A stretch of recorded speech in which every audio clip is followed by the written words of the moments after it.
നമ്മുടെ നാട്ടിലുള്ള 2 സാക്ഷ്യവചനങ്ങളും ചൊല്ലിയ, എന്നാൽ ഷിർക്കിൽ മുങ്ങിക്കുളിച്ച, റുബൂബിയ്യത്തിലും ഉലൂഹിയ്യത്തിലും അസ്മാഉ സിഫാത്തിലും ഷിർക്ക് വെച്ചുകൊണ്ടിരിക്കുന്ന അത്തരം ആളുകളെ കല്യാണം കഴിക്കാമോ കഴിപ്പിച്ചു കൊടുക്കാമോ എന്നതിന് വളരെ സുവ്യക്തമായ മറുപടി ഷെയ്ഖ് മുഹമ്മദ് സാലിഹ് അൽ ഉസൈമീൻ ഫതവ നൂറുൻ അല ദർബ് എന്ന പരിപാടിയിൽ അദ്ദേഹത്തോട് ചോദിച്ച ചോദ്യത്തിന് മറുപടിയായി നൽകിയിട്ടുണ്ട്. ഇത് നമ്മുടെ നാട്ടിൽ വളരെ അനുയോജ്യമായ ഒരു മറുപടിയാണ്.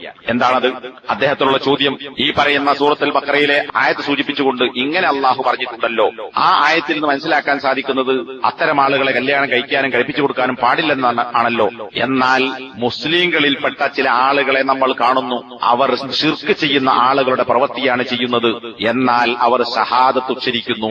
അവരുടെ കൂട്ടത്തിൽ ഈ ഷഹാദത്ത് ഉച്ചരിച്ച് ഷിർക്കിന്റെ ആളുകളുടെ പ്രവൃത്തി ചെയ്യുന്ന ആളുകൾ അള്ളാഹു അല്ലാത്തവരോട് ദുആ ചെയ്യുകയും അള്ളാഹു അല്ലാത്തവരോട് സഹായദാട്ടം നടത്തുകയും അള്ളാഹു അല്ലാത്തവർക്ക് വേണ്ടി അറവ് നടത്തുകയും ചെയ്യുന്നു. അതുകൊണ്ട് അവരുടെ ആൺകുട്ടികളെയും പെൺകുട്ടികളെയുമായി വിവാഹ ബന്ധങ്ങൾ അനുവദനീയമാണോ എന്ന ചോദ്യത്തിന് അദ്ദേഹം നൽകിയിട്ടുള്ള മറുപടി നാം ശ്രദ്ധയോടുകൂടി കേൾക്കണം. ഈ ചോദ്യം വളരെ നല്ലതും ഉപകാരപ്രദവുമായ ഒരു ചോദ്യമാണ്. അതുകൊണ്ട് നമുക്കുള്ള മറുപടി, അള്ളാഹു അല്ലാത്തവരോട് ദുആ ചെയ്യുകയും അള്ളാഹു അല്ലാത്തവർക്ക് നേർച്ചയാക്കുകയും അള്ളാഹു അല്ലാത്തവർക്ക് സുജൂദ് ചെയ്യുകയും അള്ളാഹു അല്ലാത്തവരോട് ഇസ്തിഗാസ നടത്തുകയും ചെയ്യുന്ന അള്ളാഹുവിന് മാത്രം കഴിയുന്ന കാര്യങ്ങളിൽ ഇപ്പറഞ്ഞ കാര്യങ്ങളൊക്കെ അള്ളാഹു അല്ലാത്തവരോട് ചോദിക്കുന്ന ആളുകൾ മുശ്രിക്കുകളാകുന്നു. ഈ മുശ്രിക്കുകൾ അവർ ഹൗലായി മുശ്രിക്കൂൻ, ഇവർ മുശ്രിക്കുകൾ തന്നെയാണ്. വലാ യജൂസു ലി അഹദിൻ അൻ യതസവ്വജ മിൻഹും ഇദാ കാനൂ അലാ ഹാദൽ വസ്ഫ്. ഇപ്പറഞ്ഞതുപോലെയാണ് ആ ആളുകളുടെ വിശ്വാസവും പ്രവൃത്തിയുമെങ്കിൽ അവരിൽ നിന്ന് വിവാഹ ഇടപാടുകൾ നടത്തുക എന്ന് പറയുന്നത് അനുവദനീയമാവുകയില്ല. വലാ അൻ യുസവ്വിജ അഹദൻ മിൻഹും, അവരിൽപ്പെട്ട ഒരാൾക്കും കെട്ടിച്ചു കൊടുക്കലും അനുവദനീയമാവുകയില്ല. ഇത് പറഞ്ഞുകൊണ്ട് നേരത്തെ വിശദീകരിച്ച സൂറത്തുൽ ബഖറയിലെ ആയത്ത് അദ്ദേഹം തെളിവായി കൊടുക്കുന്നു. എന്നാൽ ഈ മറുപടി കേൾക്കുമ്പോഴും ഇതൊക്കെ നിലവിലുള്ളപ്പോഴും നമ്മുടെ നാട്ടിലെ തൗഹീദുള്ളവരെന്ന് അവകാശപ്പെടുന്ന ഭൂരിപക്ഷം ആളുകൾ പറഞ്ഞുകൊണ്ടിരിക്കുന്നത് അവരുമായി ഇതൊക്കെ പറ്റും. അവര് ഷിർക്കിന്റെ ആളുകൾ ഷിർക്കുണ്ട്, പക്ഷെ അവർ മുശ്രിക്കുകളല്ല. മുശ്രിക്കുകളുമായി ബന്ധപ്പെട്ട ഒരു ഹുക്കുമും അവർക്ക് ബാധകമാക്കേണ്ടതില്ല എന്നാണ്. എന്നാൽ ആ സംശയത്തിന് അല്ലെങ്കിൽ തെറ്റിദ്ധാരണക്കോ തെറ്റിദ്ധരിപ്പലിക്കലിനോ തിരുത്തു നൽകുന്ന ഒരു വാചകം കൂടി ശൈഖ് ഇവിടെ സൂചിപ്പിക്കുന്നത് കാണാം.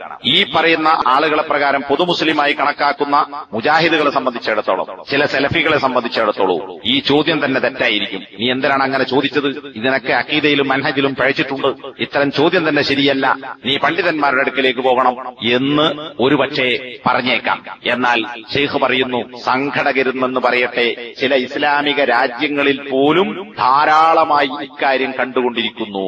ഏത് കാര്യം? തൗഹീദുള്ള മനുഷ്യന്മാർ അള്ളാഹു അല്ലാത്തവരോട് ദുആ ചെയ്യുന്ന ശിർക്ക് വെക്കുന്ന ആളുകളുമായി വിവാഹബന്ധങ്ങൾ നടത്തുക എന്നത് ഇസ്ലാമിക രാജ്യങ്ങളിൽ പോലും കാണുന്നുണ്ട്.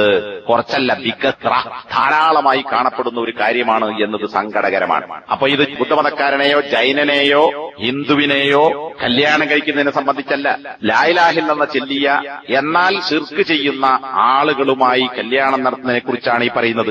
എന്നിട്ട് അദ്ദേഹം പറയുന്നു, ഇക്കാര്യങ്ങൾ ഒരുത്തനും മനസ്സിലാക്കാതെയാണ് ഈ ശിർക്കുമായി ബന്ധപ്പെട്ട വിവാഹത്തിൽ ഏർപ്പെടുന്നത്. വജദല്ലാഹുൽ അഖസ്സാഇല ഖൈറൻ അലാ ഹാദാ സുആലി ലിഅന്നഹു യൻതബിഹു ബിഹി കസീറു മിനൻ നാസ്.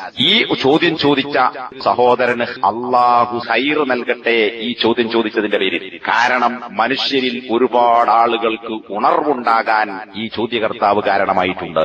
നമ്മുടെ നാട്ടിലാണ് ഈ ചോദ്യം ചോദിച്ചതെങ്കിൽ ചോദ്യം ചോദിച്ചവൻ അഖീദയിലും മൻഹജിലും പിഴച്ചു എന്ന് പറയും. ഇത് ഫിത്നയുണ്ടാക്കുന്ന ചോദ്യമാണെന്ന് പറയും. ഇത് ഭിന്നിപ്പിന്റെ ചോദ്യമാണെന്ന് പറയും. ഇവൻ ഉലമാക്കളിലേക്ക് മടങ്ങണമെന്ന് പറയും. അവനിൽ നിന്ന് കേൾക്കുന്നവനും പഠിക്കുന്നവനും 2 വട്ടം ആലോചിക്കണമെന്ന് പറയും. ഇതൊന്നുമല്ല ശൈഖ് പറഞ്ഞത്, മറിച്ച് ചോദ്യം ചോദിച്ചവന് വേണ്ടി അദ്ദേഹം അള്ളാഹുവിനോട് പ്രാർത്ഥിക്കുകയാണ്. തുടക്കത്തിൽ തന്നെ അദ്ദേഹം പറഞ്ഞു, സുആലുൻ ജയ്യിദുൻ മുഫീദുൻ. ചോദ്യം തന്നെ നല്ലൊരു ചോദ്യവും ഉപകാരപ്രദമായ ചോദ്യവുമാണ്. അതുകൊണ്ടാണ് ചോദ്യകർത്താവിന് വേണ്ടി ശൈഖ് ഉസൈമീൻ പ്രാർത്ഥിച്ചത്. അപ്പോ ഈ ചോദ്യവും മറുപടിയും നമ്മുടെ നാട്ടിൽ വളരെ ഫിറ്റാണ്. കലിമ ചൊല്ലിയ എന്നാൽ ശിർക്കിന്റെ പ്രവർത്തനങ്ങൾ നടത്തുന്ന ആളുകൾ മുശ്രിക്കുകളാണെന്നും അവരുമായി ഒരു തരത്തിലുള്ള വിവാഹബന്ധവും പാടില്ലെന്നും